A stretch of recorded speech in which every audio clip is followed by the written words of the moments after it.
It's not been very good. It's been a bit of a damp squib where everybody should be a little bit disappointed. We're capturing about 15% of the total market by most estimates. A little better here in Saskatchewan than nationally, but there's a lot of the illicit market still left out there.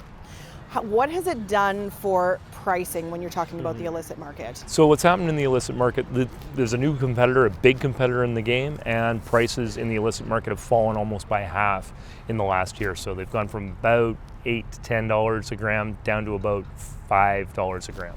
So when we're looking at the things that are now legal today, will that change the industry and the possible revenue? Potentially, the addition or the inclusion of edible products and drinkable products particularly are going to be a real game changer for this industry. Right now, the main mode of consumption of cannabis is smoking, and that's not likely to change very quickly. But what's going to happen with the introduction of edibles, you'll see a lot of particularly women coming into the market and supporting the legal side of the market. Why do you say that? Why do you say women? That's just what the surveys tell us, that women are less interested in smoking this product, but more intrigued by the idea of eating it.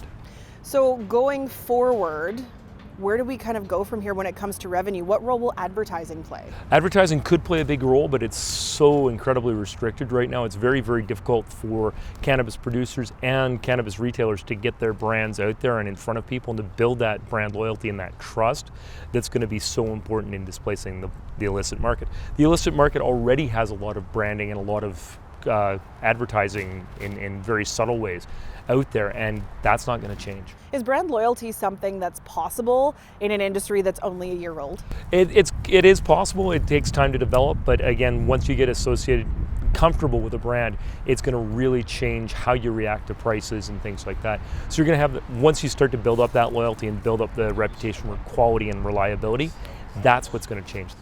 This was a big promise for the Liberal government. Absolutely. We are just a few days out from the next election.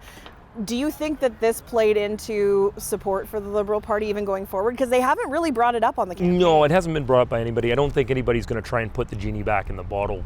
Prohibiting something that has been legal is very, very difficult.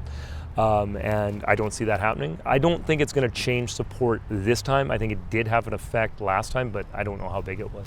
Where do we go from here? What happens now for the industry and the money? What do we watch? Well, we watch producers. I think you're already starting to see a buildup of inventories that has nowhere to go. So prices in the illicit market are going to have to come down to clear that inventory backlog. I think there's going to be some bankruptcies. You're going to see some more mergers and acquisitions within the production side of the industry and continuing concentration in the retail side. Anything else you want to add? I think we hit all the high notes. It just, again, we're not doing this very well. It hasn't been a rip-roaring success. It's not generating the revenue everybody thought it was going to be. The returns in the stock market have been negative over the past year. So, sorry, we missed. Thanks so much for this. Cheers.